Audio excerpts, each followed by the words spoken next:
또한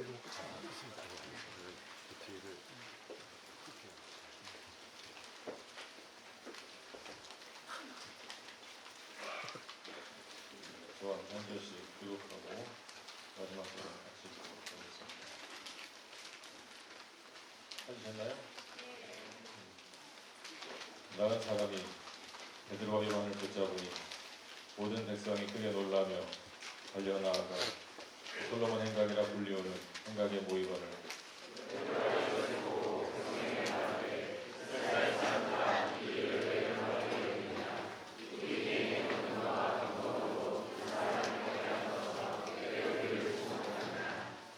아브라함과 이삭과 야곱의 하나님 곧 우리 조상의 하나님이 그의 종 예수를 영화롭게 하셨느니라.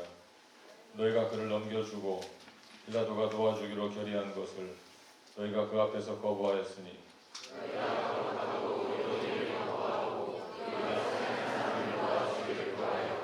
다같이 생명의 주를 죽였도다. 그러나 하나님이 죽은 자 가운데서 그를 살리셨으니 우리가 이 일의 증인이라. 아멘. 평생 나오셔서 말씀 전해주십니다. 박수 환영하겠습니다.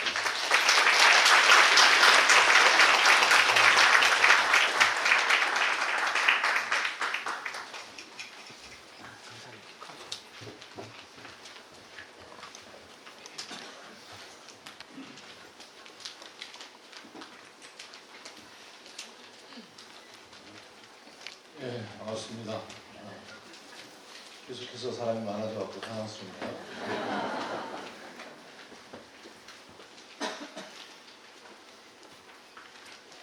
요즘은 저도 이제 출장이 많고 바쁘기도 하고 하는 일이 이제 바쁘지 않으려고 노력합니다만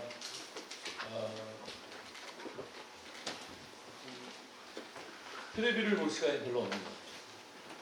본방사수는 거의 불가능하고 제가 음악을 좋아하기 때문에 또 미스트로스 3도 챙겨봐야 되죠. 싱어게인 3는 당연히 봐야 되고 싱어게인 3는 또 우리 GBT 선교사 자녀 출신인 홍이삭이 나오거든요. 홍이삭 어렸을 때부터 봤는데 안 하고 있어가지고 눌러주세요.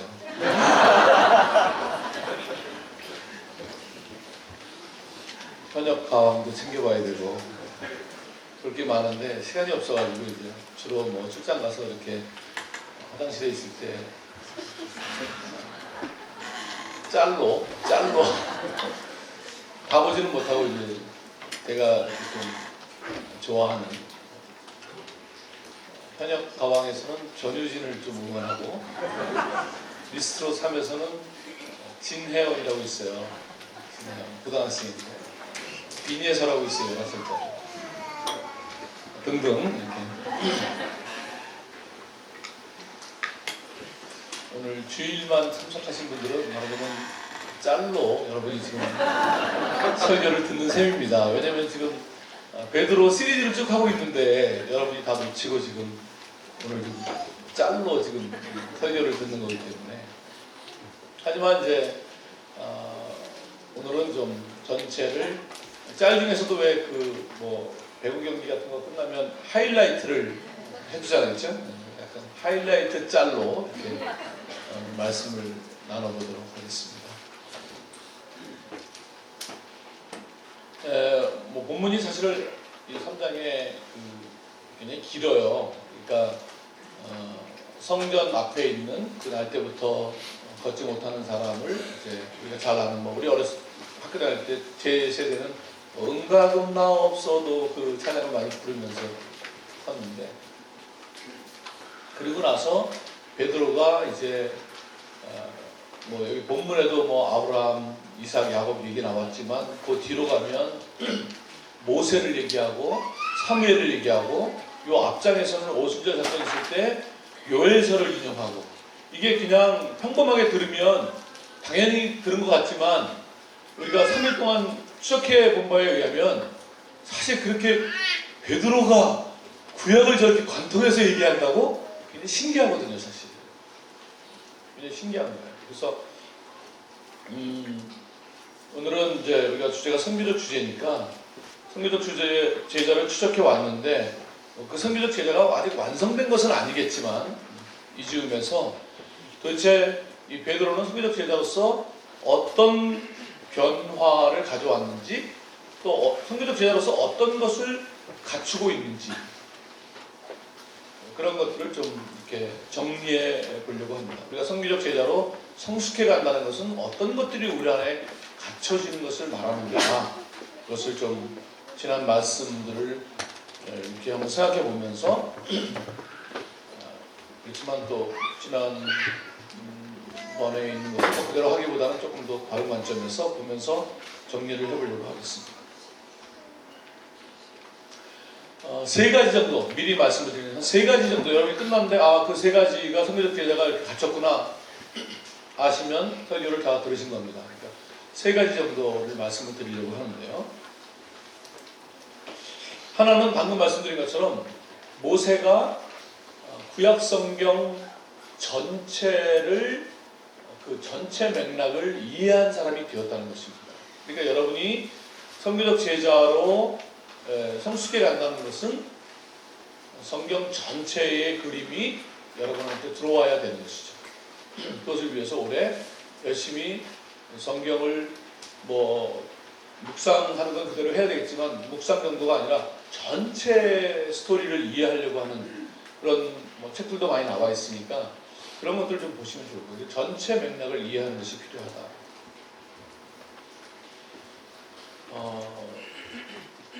베드로는 좀 놀라운 것 같습니다. 아마 그 40일 동안 예수님께로부터 전체에 관한 이야기를 들으면서 굉장히 유대인이니까 성경을 모르지는 않았겠지만 어쨌든 전체가 이렇게 꿰어지는 그런 지식을 혹은 또 관점을 습득을 하게 된 것 같습니다. 특히 오늘 본문은 아니지만 그 앞장에 오순절 사건이 생겼을 때 사람들이 이제 제자들이 그 당시에 오순절이어서 그 인근에 흩어져 있던 수많은 유대 디아스포라들 또 유대교로 들어온 이방인들 이런 사람들이 각 지역에서 사도행전 2장에 보면 그 지역 이름이 나오는데 굉장히 많거든요. 그러니까 여러 다른 언어를 사용하는 지역에서 온 사람들 그 사람들에게 성령이 임하셔서 복음을 증거하는 말을 하는데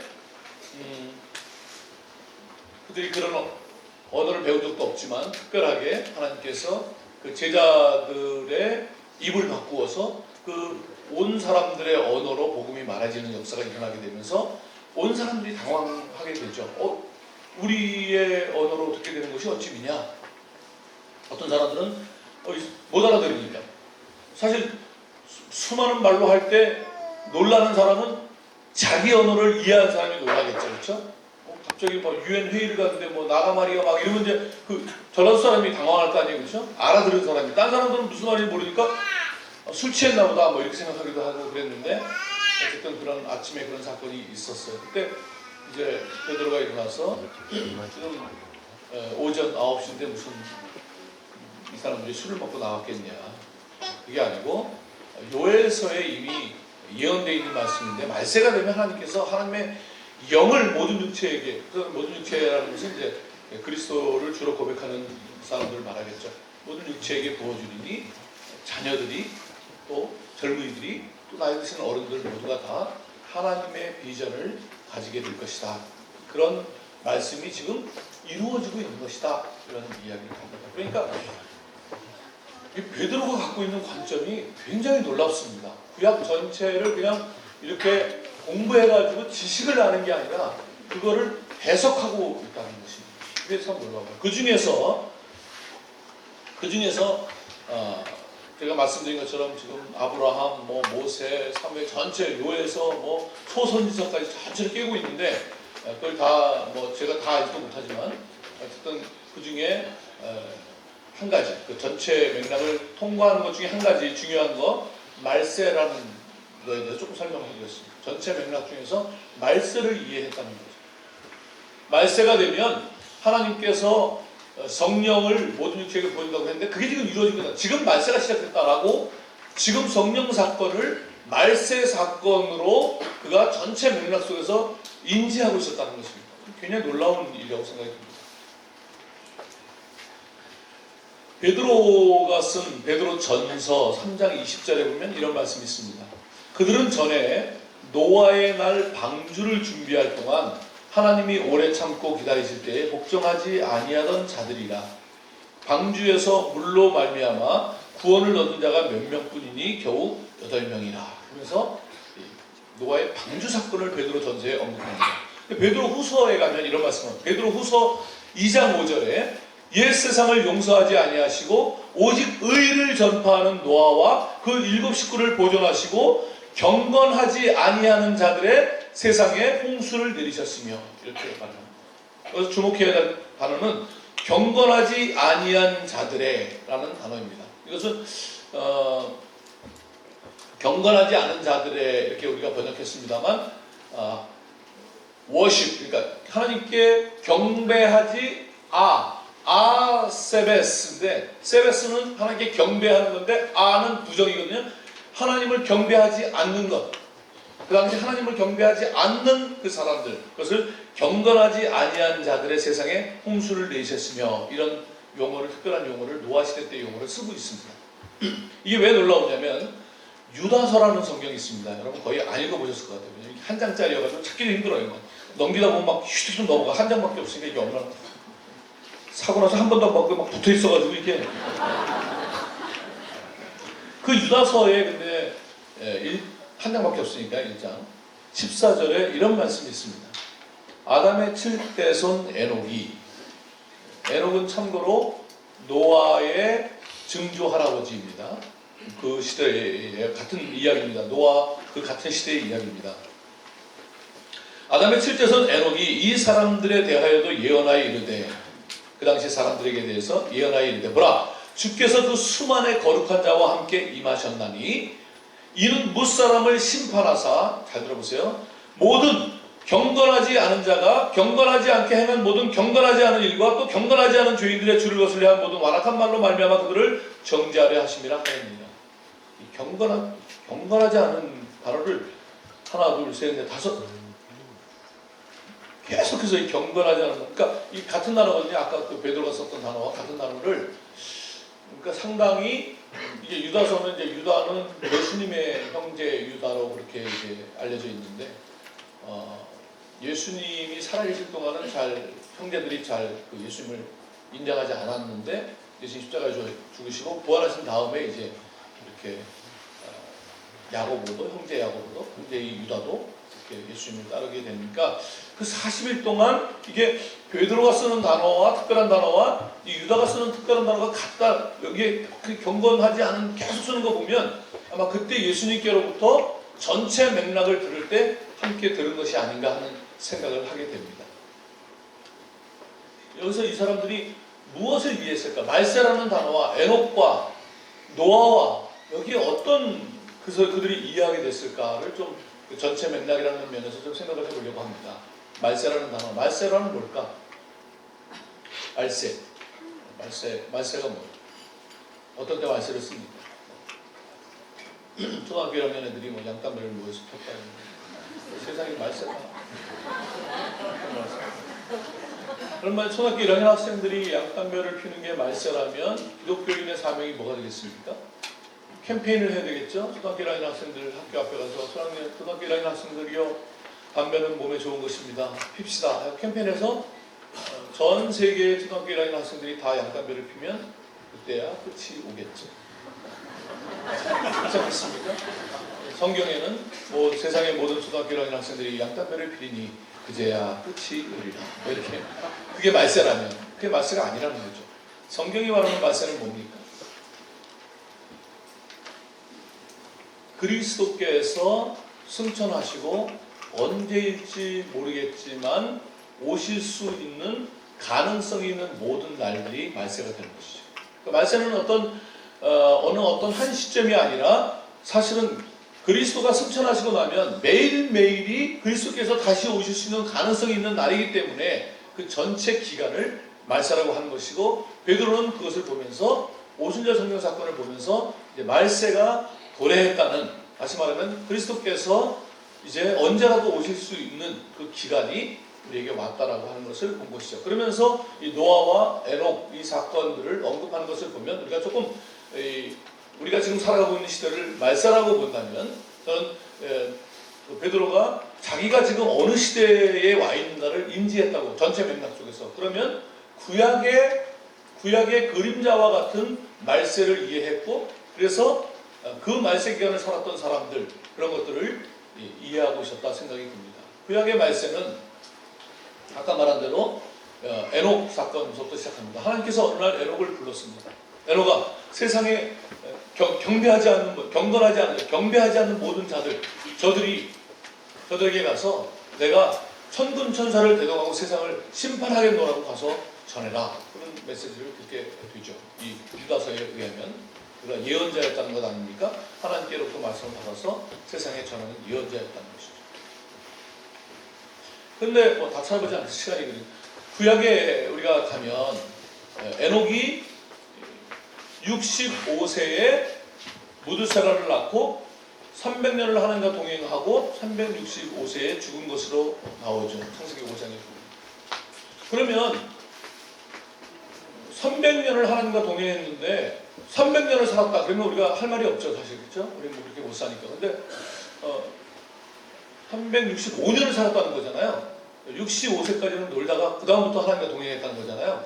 65세 넘은 분은 소망이 없겠지만 저는 아직 몇 년 남았고 많이 남은 아직 벌써부터 단기 선교가 가면 안 되는데 한 60세쯤 돼서 그때 슬슬 가면 되는데 놀 수 있는 기간이 65세까지 충분히 65세에 도대체 무슨 일이 생겼길래 갑자기 에녹이 동행하지 않던 삶에서 동행하는 삶이 되었을까를 성경에서 찾는다면 유다서를 근거로 해서 하나님께서 내가 너에게 사명을 줄 텐데 사람들에게 가서 내가 너희들을 심판하겠다고 그렇게 하나님을 멀리하고 그 당시에 이제 사람들이 그 가인의 후손과 아벨을 대신해서 태어난 셋의 후손으로 나누어져 있다가 가인의 후손 쪽에서는 우리가 잘 아는 데는 뭐 야발, 유발, 두발 가인 그런 각종 세상의 문명들을 개발하면서 이쪽에 하나님께 예배하던 백성들이 그쪽에 여자들을 이제 성경에 이방 여자들 데려왔다 그런 표현은 말하자면 하나님의 백성들이 타락했다라는 표현과 같은 것인데 그래서 하나님께서 세상에 사람 지으신 것을 후회하시던 그 시절에 이 에녹에게 그런 말씀을 하신 것이죠. 그러면서 아마 여기에는 안 나와 있지만 에녹이 아들의 이름을 무두셀라라고 지었다는 것을 생각해요. 무두셀라라고 하는 세 개의 단어를 합병한 것인데 무트와 우와 셀라흐를 합병한 것인데 무트는 죽는다는 뜻이고 우는 그리고 셀라흐는 보낸다 이런 뜻이니까 죽는다 그리고 보낸다 이런 뜻이니까 무두셀라라고 하는 이름 자체가 무두셀라가 죽으면 세상에 심판을 보낸다 이런 의미를 갖고 있기 때문에 자식의 이름을 그렇게 함부로 지을 수 있는 것은 아니죠. 그러니까 아마도 유다서에 하나님께서 그에게 말씀을 주실 때 내가 너에게 내 아들을 줄 텐데 이름을 무두셀라라고 지어라. 왜냐하면 그 아들이 죽는 날 내가 세상에 심판을 보낼 것이다. 이렇게 말씀을 주신 것으로 우리가 전원 문맥 속에서 이해해 볼 수 있습니다. 그러니까 65세 전에 어느 시점에 그 예언의 말씀을 들었겠지만 아직 무두셀라가 태어나지도 않았는데 사람들한테 여러분 하나님께 돌아오셔야 됩니다. 우리 아들이 죽으면 세상에 심판이 옵니다. 그러면 아니 우리 원래 언제 애 낳았어요? 뭐 이러고 이상한 대로 흘러갈 거 아닙니까? 애가 없는데 아직 그런 긴장감이 없었죠. 그런데 어느 날 무두셀라가 태어나게 됩니다. 하나님께서 말씀하신 예언이 기억났겠죠. 이 아이가 죽으면 세상에 심판이 온다 그랬는데 조금 더 극적인 효과를 누리려면 애가 오늘 죽을 것처럼 태어나야 되겠죠. 오늘이네 막 이러면 뛰쳐나가야 되니까. 매일매일 다른 모습으로 애가 죽어가서 매일매일 에녹이 뛰쳐나가야 극적인 뉴스가 있겠죠. 그래서 오늘이 마지막이네 그리고 나가서 사명을 전하는 그런 것을 우리가 종말적 선교라고 합니다. 오늘도 복음을 듣지 못하고 죽어가는 영혼들이 있습니다. 미국 사람들이 좋아하는 미국의 그 약간 보수 그 복음주의가 좋아하는 오늘도 성경에 한 구절도 듣지 못하고 죽어가는 영혼들이 있습니다. 막 클릭을 하십시오. 그래갖고 막 펀드레이징 하고 틀린 것은 아니지만 상당히 어린 것이죠. 그렇게 에녹이 날마다 속아서 오늘이 마지막인 줄 알고 나가서 복음을 전했다면 그는 성장하지는 않는 것이죠. 사명을 겉으로 하긴 했을지 모르겠지만 이렇게 300년입니다. 여러분 300년을 속고서 나갈 수 있을까요? 어느 시점에 에녹이 그런 생각을 했겠죠. 뭔가 좀 이상하다. 내가 죽으면 세상에 끝이 온다 그랬는데 성경에서 제일 오래 산 사람이 누구죠? 무두셀라예요. 장난 아니죠. 300년 동안을 이제 에녹이 지내면서 어느 날 하나님의 마음을 이해한 그의 성경적 제자로서의 성숙이 있었겠죠. 하나님이 얘를 못 죽이시는구나. 사람들이 돌아와야 되는데 돌아오지 않으니까 지금 하나님이 무두셀라의 생명을 계속 하루하루 연장시키고 계시는구나. 이 하루는 하나님께서 지금도 돌아와야 될 사람들이 돌아오기를 기다리는 그런 아주 하나님의 시각으로 보면 너무나 간절한 하루구나. 이런 것들이 이제 마음속으로 들어오기 시작했겠죠. 그래서 우리가 선교적 종말이라고 합니다. 종말적 선교가 아니라 하나님 이제부터 무두셀라가 건강하게 있어도 제가 오늘 나아갑니다. 왜냐하면 하나님께서 그들이 못 살기 때문에 선교하러 가는 것이 아니라 그들이 잘 살아도 갑니다. 왜? 선교는 하나님께 근거한 것이지 상황에 근거한 것이 아니기 때문에. 그들이 못 살기 때문에 가서 도와주는 것이 아니라 못 살던 그런 상황과 관계없이 하나님께서 모든 영혼들을 찾기를 원하시기 때문에 하나님의 마음을 이해하는 것이 중요한 것이죠. 에녹이 그렇게 본 것 같습니다. 그리고 300년 동안을 그렇게 하나님과 동행하다가 죽음을 보지 않고 간 사람이 되었죠. 무두셀라 그 아들이 187세에 라멕이라는 아들을 낳았고 라멕이라는 사람은 182세에 또 아들을 낳았습니다. 그러니까 무두셀라가 187의 아들을 낳고 그 아들이 182세의 아들을 낳았으니까 무두셀라가 손자를 본 나이는 187에 182를 더하면 369세가 되죠. 그렇죠? 187, 182니까. 저는 이런 게 성경에 나오는 작은 하나님의 은혜라고 생각합니다. 외우기 쉽게 369, 369 이렇게 딱 맞춰주시는 이런 성경을 읽다 이런 은혜를 발견할 때마다 미소를 짓게 되죠. 배려가 깊으시구나. 작은 배려고 조금 더 큰 배려가 나옵니다. 큰 배려는 뭐냐면 무두셀라가 969세에 죽었다는 겁니다. 뭔가 느껴지지 않습니까? 369, 969 무두셀라가 969세로 성경에서 가장 오래 산 사이로 죽을 때 손자의 나이가 969 빼기 369를 하면 쉽잖아요. 600세가 되었다는 것이죠. 창세기 7장 11절에 노아가 600세 되던 해 가로 열고 할아버지 무두셀라가 969세로 죽던 바로 그 해 둘째 달 곧 그달 열 이른 날이라 그날에 큰 기품의 샘들이 터지며 하늘의 창문들이 열려 40주야를 비가 땅에 쏟아졌더라. 구약의 말세는 무두셀라가 태어나면서부터 시작합니다. 왜냐하면 언제 죽을지를 모르는 것이기 때문에.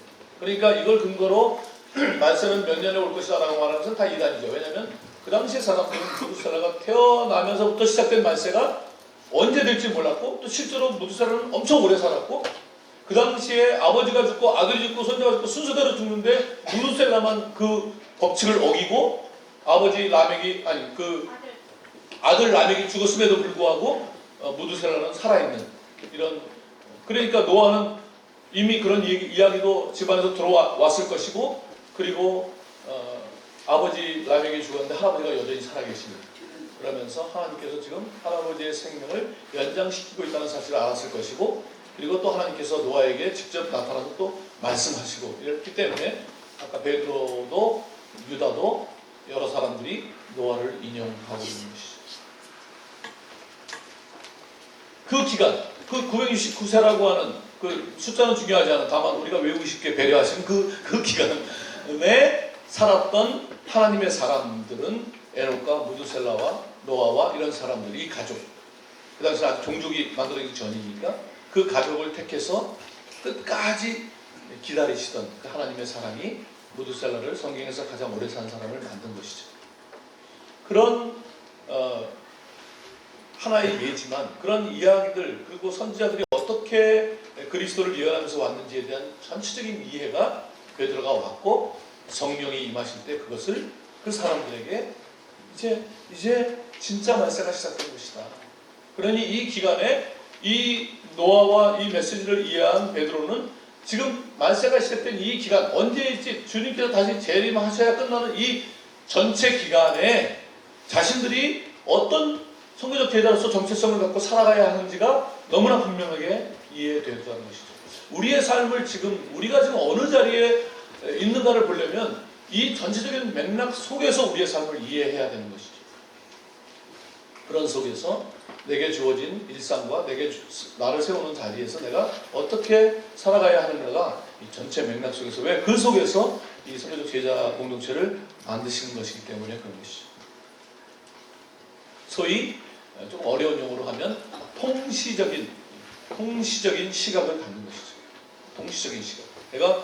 이게 굉장히 중요합니다. 왜냐하면 초대교회 때 로마의 압제에 있고 작은 공동체가 약간 이류시민 취급을 받을 때 그 에베소서 같은 거 보면 바울이 에베소서 교회를 향해서 너희들이 그 공동체를 하나님께서 택하시고 구약에서부터 진행되어 온 이야기를 왜 설명하냐면 너희들이 갑자기 생겨난 이류시민이 아니고 과거에서도 하나님께서 이 역사를 흘러서 지금 이 시대를 위해서 만든 공동체다. 너희들이 그런 그들의 정체성을 설명해주는 성경적인 문서들이거든요. 그 서신서라는 것이. 그렇기 때문에 우리 자신의 이해를 이런 전체적인 맥락 속에서 이해하는 것이 굉장히 든든한 기초를 우리에게 제공해 주는 것이죠. 그러니까 베드로는 이런 통시적인 시각을 가졌다 그런 생각이 듭니다. 그게 첫 번째였고요. 두 번째는 결론부터 얘기하면 통시적인 시각을 역사적으로 가졌다면 이제 당대의 공시적인 시각을 갖게 되는데, 오늘 이 사건에서 기도하러 올라가다가 성전 미문 앞에 앉아있는 날때부터 걷지 못하는 사람을 베드로가 요한과 함께 보았다라고 하는 것이 놀랍다는 것입니다. 왜냐하면 이 구가라는 사람은 그날 처음 나온 게 아니거든요. 나는 그동안 안 보였다는 것입니다. 볼 필요가 없는 거죠. 기도하러 성전에 가는 거룩한 행위를 하러 가는 사람이 그런 거린을 쳐다볼 필요도 없고 만진다는 것은 더더욱 안 되고 부정타는 일이고, 그러니 그런 사람이 오랫동안 거기에 있었어도 보이지 않는. 그런데 선교적 제자가 된다는 것은 세상의 구석구석이 보이기 시작하는 시각을 갖게 된다는 것입니다. 여러분, 이 사람들이 이것을 어디에서 가져왔을까요? 저는 이 본문을 보면 똑같은 성전과 관련된 베데스다 사건이 기억이 납니다. 제자들이 그때 이해를 못했습니다. 예수님께서 명절이 돼가지고 예루살렘에 올라가셨는데, 명절이 돼서 예루살렘에 갔으면 성전을 가셔야 되죠. 양문을 가셔야 됩니다. 왜냐하면 양문이라고 하는 것은 유대인들이 하나님께 드리는 그런 최고의 헌신, 그것을 보여주기 위해서 양을 데리고 제물을 데리고 통과하는 문이 양문이었기 때문에 거기가 가장 명절의 하이라이트를 보여주는 곳이기 때문에 거기를 가셔야 되는데, 성전에 가셨는데 양문을 가지 않고 양문곁, 요한이 양문곁, 물리적으로 곁에 있으나 유대인들에게는 보이지 않는 공간, 봐서도 안 되는 공간, 병자들이 우글거리는 그 베데스다로 주님께서 가셨다는 것입니다. 제자들이 이해할 수 없죠. 아니, 지금 우리가 명절에 하나님께 예배하러 왔는데 예배하러 가지 않고 성전에 가지 않고 왜 저기 부정한 데, 불결한 데를 왜 가시지? 요한은 그 명절을 유대인의 명절이라고 표현하고 있는데, 명절이 나올 때마다 요한복음에는 유대인의 명절이라고 아주 꼬박꼬박 유대인의 명절이라는 것을 붙입니다. 어떤 사람은 그것이 명절이 유대인의 명절인지 모르는 이방인들을 위해서 친절하게 쓴 것이라 그러는데, 친절한 게는 좀 과잉 친절이죠. 똑같은 명절이 나올 때마다 계속 유대인을 붙인다는 것입니다.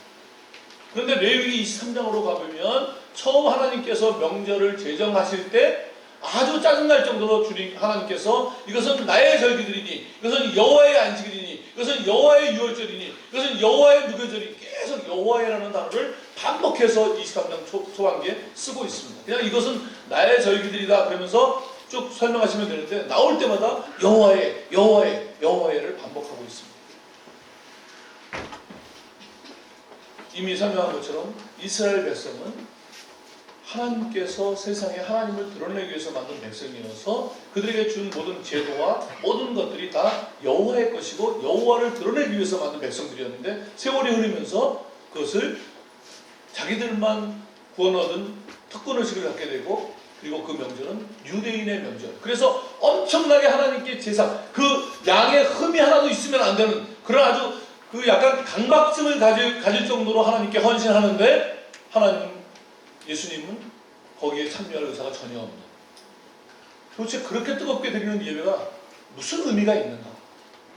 그 예배가 하나님께 드리는 내 충성, 내 헌신에 감동할 것이 아니라 하나님을 제대로 예배한다면 그 하나님께서 지금 어디를 향해 계신가를 마음으로 이해하고 하나님께서 바라보시는 베데스다를 자연스럽게 향할 수 있어야 바른 선교적 예배인데 선교적 예배가 아니라 그냥 나의 헌신을 위한 예배라면 하나님께서 받을 의도가 없는 것이죠. 나는 그런 제사 냄새도 맡기 싫다. 그 당시 베데스다 사건 때는 제대로 이해를 하지 못했는데 이 선교적 성숙을 갖고 오면서 지금 오늘 이 미문에 앉아있는 그 거린을 보았다는 것은 이들이 드디어 주님께서 그렇게 3년 동안 가르치시던 그런 모습으로 변화되어졌다. 그래서 그동안 보지도 않았던, 볼 필요도 없었던, 보이지도 않던 그 구석구석이 보이기 시작했다. 저는 이것이 굉장히 놀라워 보입니다.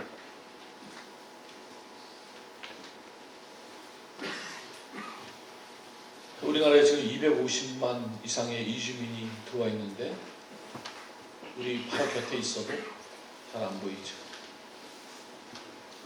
보기 시작하면 그렇게 가까이에 사람들이 있다고 잘 안 보입니다. 우리 마음이 아직 거기까지 그 구석까지 안 보이기 때문에. 그런데 하나님의 마음을 채워간다는 것은요, 그리스도 자체가 가장 높으시면서 가장 낮으신 분이잖아요. 이 갭이 넓어지는 것이 하나님의 사랑으로 변화되는 과정이에요. 내가 이 차이가 내 안에서 별로 그 갭이 크지 않으면 아주 굉장히 신앙이 어리다는 것이에요. 굉장히 커요. 그리스도만큼은 안 그래요. 그리스도는 뭐냐면 왕 중에 왕이세요. 동물로 말하면 다윗의 유다의 사장, 다윗의 후손, 사자, 왕 중에 왕, 사자이면서 가장 연약한 어린 양이신 게 예수 그리스도이신 거죠. 가장 높으신데 가장 낮으신 것이 하나로 통합되는 만큼인 것입니다. 제가 룻기를 읽으면서 느낀 룻기의 그 보리 추수 때 땅에 떨어진 보리 이삭 하나, 그게 웬만한 정밀한 카메라로 보이면 보이지도 않는 그거를 성경이 그 땅에 떨어진 보리알을 룻이 죽는 거를 그려주는데 나중에 그 룻이 난 애가 다윗의 그리고 그리스도로 연결되는 거예요. 너무나 이 보리알과 이 하늘로 그냥 갑자기 드론을 올리듯이 드론을 확 들어올리는 그 갭이 얼마나 큰지 그런 가장 지극히 높은 것과 가장 구석을 함께 볼 수 있는 그리스도와 하나가 된다는 것은 하나 되는 만큼 훨씬 더 깊은 구석이 우리에게 보여지는 그것이 하나님의 사랑으로 변해져가는 과정이라는 것이죠. 공시적인 관점에서 굉장히 구석구석까지 보여지는 시각을 지금 이 베드로가 가진 그런 제자가 되었다. 공시적인 넓이가 생겼다. 이렇게 보여집니다.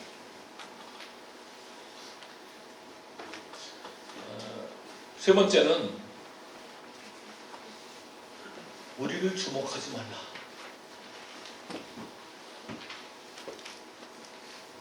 제발 좀 저를 주목해 주세요. 그런 사람이잖아요. 무리로 걷겠다는 생각을 왜 했습니까? 제가 말씀드렸죠. 국회 원톱이 되려고 했던 거잖아요. 내가 이걸로 내가 그냥 제자 이거 평정해버린다 내가 진짜. 주목, 가장 높은 자리에 올라가는 것이 가장 중요했던 사람이에요. 이 제자들이. 모든 것이 나를 주목해야 되는 그런 삶으로 살았던 사람인데 기적도 무리도 걷지 못하면서 나를 주목하라 그랬던 사람이 기적을 베풀어 놓고 나를 주목하지 말라고 너희들이 왜 놀라느냐 이렇게 말하는데 저는 너무 놀라워요. 기적을 베푼 게 놀라운 게 아니라 기적을 베풀고 왜 놀라느냐, 우리를 왜 주목하느냐라고 말하는 베드로가 놀라워요. 어떻게 이렇게까지 우리가 죽는 거 아니야? 너무 변했는데? 이런 생각이 듭니다. 이런 태도인 것이죠. 우리가 굉장히 통시적인 속에서 자기의 정체성을 이해하고 세상의 모든 구석구석이, 그러나 세상의 구석구석이 보이려면 하나님과의 깊은 관계가 되어지는 만큼, 하나님과의 하나가 되는 만큼의 그 밀도만큼 세상으로 들어갈 수 있다. 그러니까 이것을 분리시켜서 보면 안 된다는 것이죠. 그런 사람이 됐고, 그리고 마지막에 그런 심지어 올바른 태도를 가진 것까지 가요. 그러니까 이게 완성은 아니겠지만 적어도 지금 이 주님께서 3년 동안 이 선교적 제자들에게 성령을 보내시고 모든 것을 세상의 모든 구원의 이 확장을 맡기신 이 공동체가 어떤 모습으로 가지고 앞으로도 많아요. 그 다음에 고넬료를 만날 때는 아직도 그런 이런 관점을 가졌음에도 불구하고 세상의 열방으로 구석구석으로 가야 되는데 그 구석이, 그 이방인이 우리처럼 돼야 된다라고 인식했던 거에서 이방인에게 직접 성령이 역사하시는 걸 보면 또 깨지고 계속해서 깨져가는 과정이에요. 앞으로 갈 길이 멀어요. 그렇지만 적어도 지금 이 정도에서 이렇게 변했다고 하는 그것은 굉장히 놀라운 태도인 것 같습니다. 그것이 증인의 삶이라는 것이죠. 그냥 열심히 가서 전도하면 증인이 아니고 증인으로 성숙해 간다는 것은 이런 과정들을, 그렇기 때문에 주님께서 이렇게 3년 동안 함께 있을 때 베드로의 그냥 무작정 헌신에 대해서 받지 않으신 이유는 굉장히 지식적으로도 성숙해져 가지고 단순히 지식이 아니라 그것을 해석해내는 그런 성령의 도우심으로 그런 성숙이 우리에게 있어야 그리스도인으로서 선교적 제자로서 성숙해 간다는 것이죠. 여러분들이 그런 증인으로 살아가는 주님의 선교적 제자들이 다 되시기를 주님의 이름으로 축원합니다. 충분한 짤이 됐죠? 처음 오신 분들도 같이 찬양 하나 하겠습니다. 그래서 우리의 시각으로 보는 것이 중요한 것이 아니라 아버지의 시선으로, 아버지의 마음으로 세상을 보게 되도록 우리가 변해가는 것이 너무 중요한데요. 아버지, 당신의 마음이 있는 곳에 나의 마음이 있기를 원해요. 이렇게 아버지를 우리 편으로 찬양들을 보면 막 그런 것 같아요. 너무 주님이 내 안에, 주님이 내 안에가 아니라 내가 주님 안에 있는 것이 중요합니다. 좀 주어를 바꿔야 돼요. 주어는 주님이시고 우리가 주님의 시각을 갖고 그런 마음으로 이 찬양을 좀 부르도록 하겠습니다.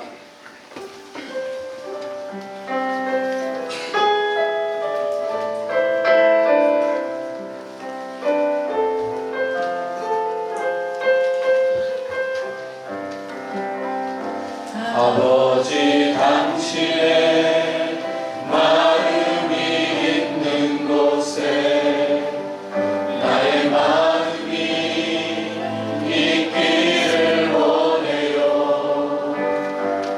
아버지, 당신의 눈물이 고인 곳에 나의 눈물이 고이길 원해요.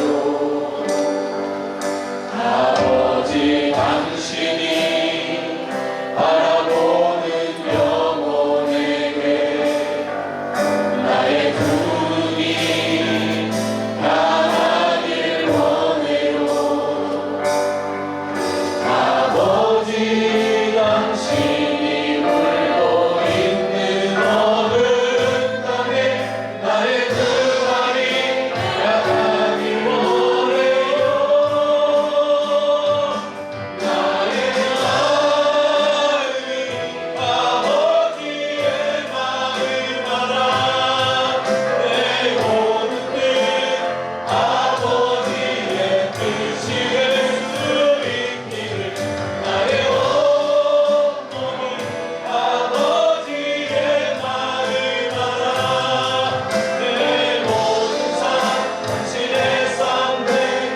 한번 아버지 당신의 마음이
하나님 아버지,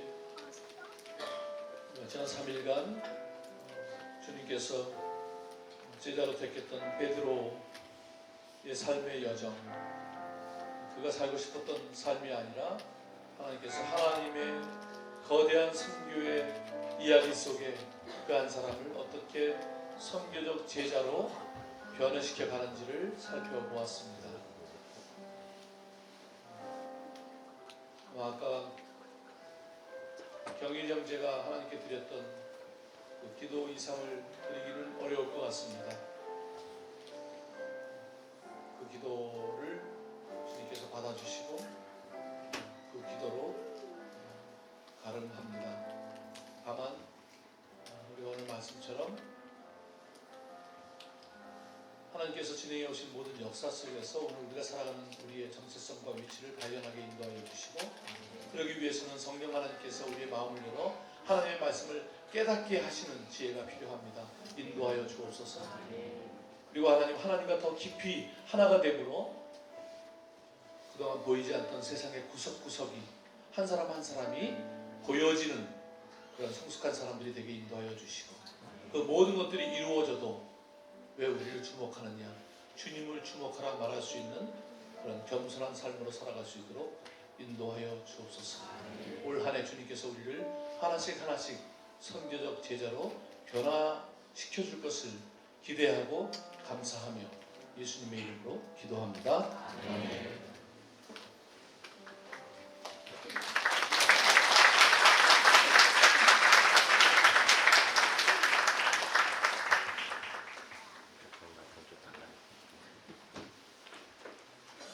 우리 한 번 더 감사한 거 박수해 주시면 좋겠습니다.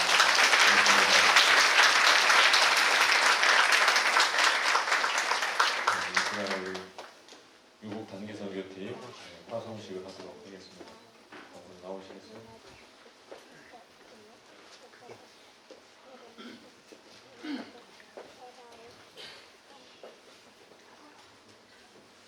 다음 다음 주에 한 주 더 시간이 있는데 수련회 다니는 것이 좋겠다 싶어서 그렇게 얘기를 했습니다. 누가 진행하시나요? 누가 진행하시나요?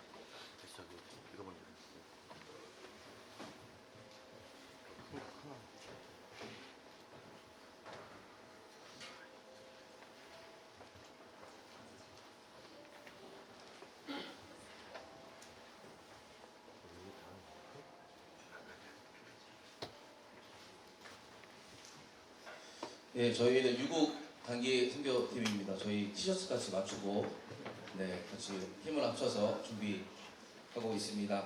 네, 1월 24일부터 31일까지 7박 8일간 네, 단기 선교를 진행하게 됩니다. 팀원들이 이제 장년부 10명, 그리고 청년 3명, 그리고 중고등부 6명, 초등부 1명, 그리고 저까지 21명이 떠나게 됩니다. 아시는 것처럼 우리 가서 현지 수련회와 인테리어, 어린이집 인테리어, 그리고 가정 방문을 진행하게 됩니다. 무엇보다 우리 성령 충만할 수 있도록 또 모든 일정 순적하게 안전하게 진행될 수 있도록 기도해 주시면 좋을 것 같습니다. 그리고 저희가 선물을 하나 준비했거든요. 네, 전도지 아니고요. 기도 카드입니다. 기도 카드. 그리고 옆에 보면 레모나를 붙여놨습니다. 레모나 드시고 비타민 충전하시고 저희를 위해서 꼭 기도해 주시면 좋을 것 같습니다. 저희가 특송을 또 준비했습니다. 특송. 짧은 특송인데요. 형제의 모습에 보이는 한국어로 찬양하고 우즈벡어로 함께 찬양하도록 하겠습니다. 특송 하겠습니다.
기도하는 시간을 좀 갖겠습니다.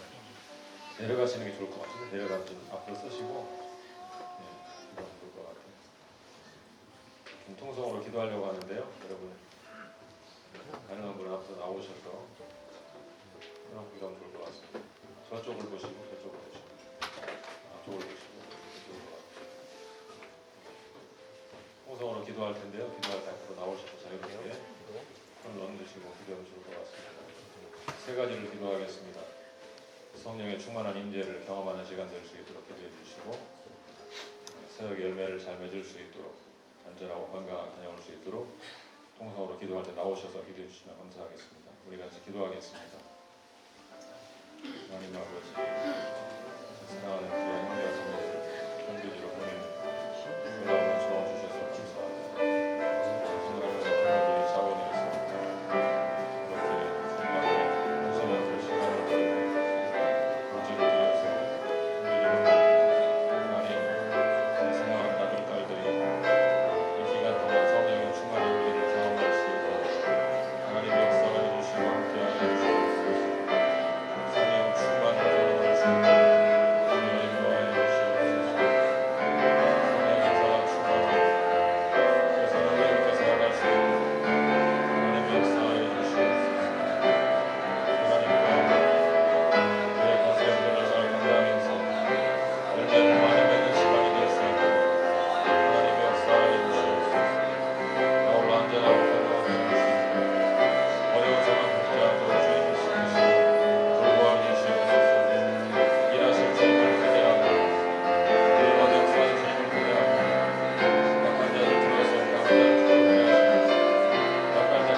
유복 단기 선교팀에 21명이 자원하게 하셔서 감사합니다.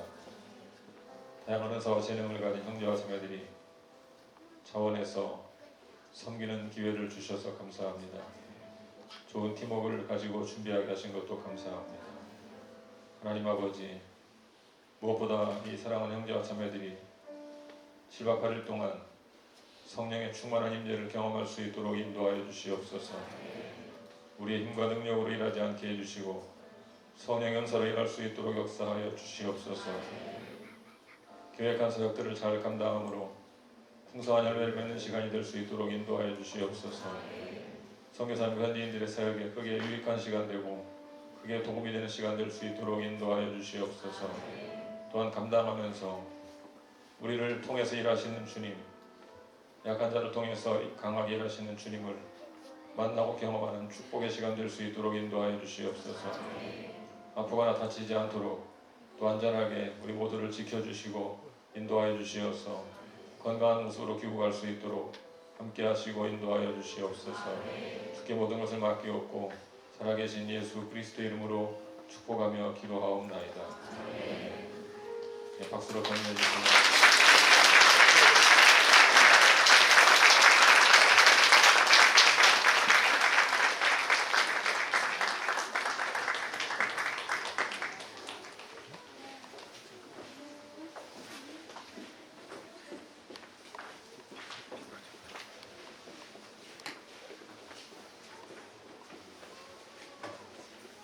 소식 몇 가지만 말씀드리겠습니다.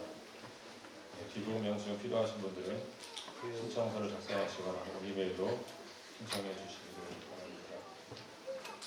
연탄봉사가 1월 27일에 있는데요. 마감됐습니다. 이게 마감이 돼서 일단 더 이상 지원 자체는 못합니다. 중고등학생들이 자원을 해서 인원 모집 완료가 된 상태입니다. 추가로 필요한 경우 추가로 알리도록 노력하겠습니다. 교사를 모집합니다. 중고등부 교사 2명, 보조교사 3명, 통합반 교사를 모집하고 있습니다. 마음에 감동이 되시는 분들은 꼭 자원해 주시기 바랍니다. 준비팀 광고 있으신가요? 마치고 하겠습니다. 마치고요? 네. 잠깐 나오세요. 인사를 하셔야지. 나오세요.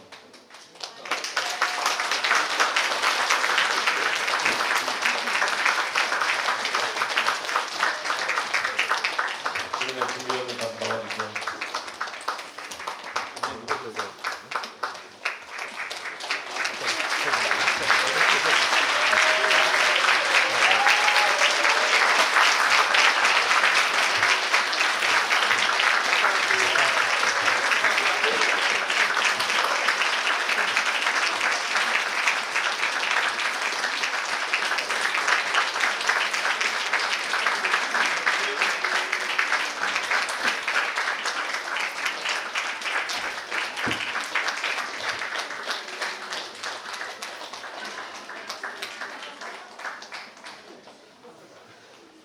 네, 한 말씀 하시겠어요? 마이크 드릴까요?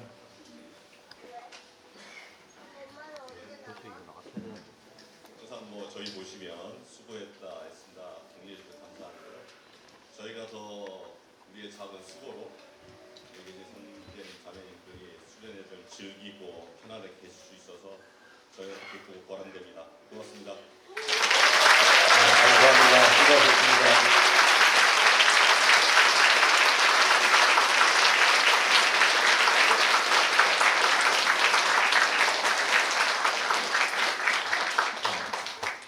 긴 박수는 내년에 한 번 더 하시라고.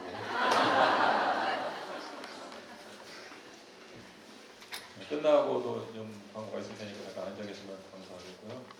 그런 거 없으시면 우리 다 일어나셔서 공원단 정도는 공원하고 성교사님 나오셔서 공원으로 축구로 마치도록 하겠습니다.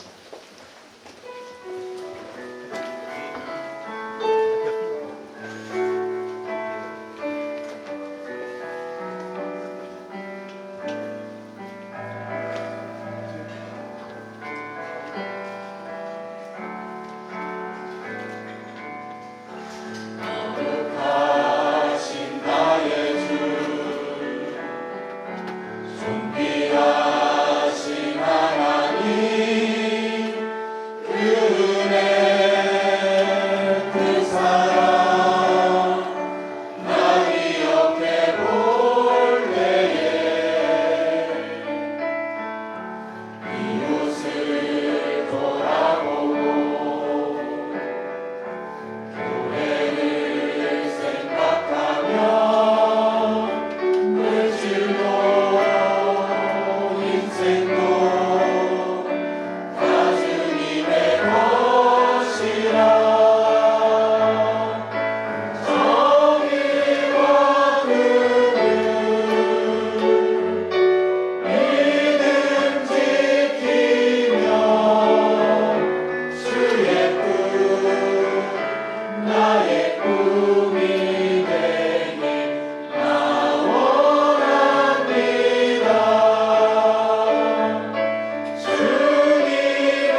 예배 드립니다.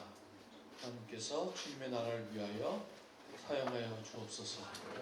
오병이어와 같은 이 물질을 드리오니 이 물질 때문이 아니라 하나님께서 부으시는 하나님의 축복과 하나님의 능력 때문에 이 물질이 쓰여지는 곳마다 하나님의 놀라운 역사가 일어나게 인도하여 주시고 그 역사로 그치지 않고 그 역사를 통해서 하나님의 진리로 더 깊이 들어가는 아름다운 일들이 일어나게 축복하여 주옵소서.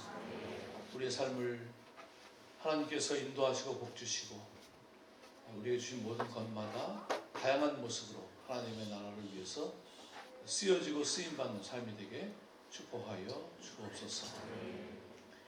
이제는 우리 주 예수 그리스도의 은혜와 하나님 아버지의 그 크신 사랑하심과 성령 하나님의 역사하심이 주님께서 바라시는 대로 성령의 이끄심을 따라 선교적 제자로 성숙해 가기를 소망하는 사랑하는 모든 형제 자매들, 저들의 가정과 가정에 주신 자녀들과 가정에 주신 사역과 사업, 그리고 주님께 세우신 이 아름다운 새누리 이교회 공동체 위에 이제로 영원토록 함께 하시옵기를 간절히 축원하옵나이다.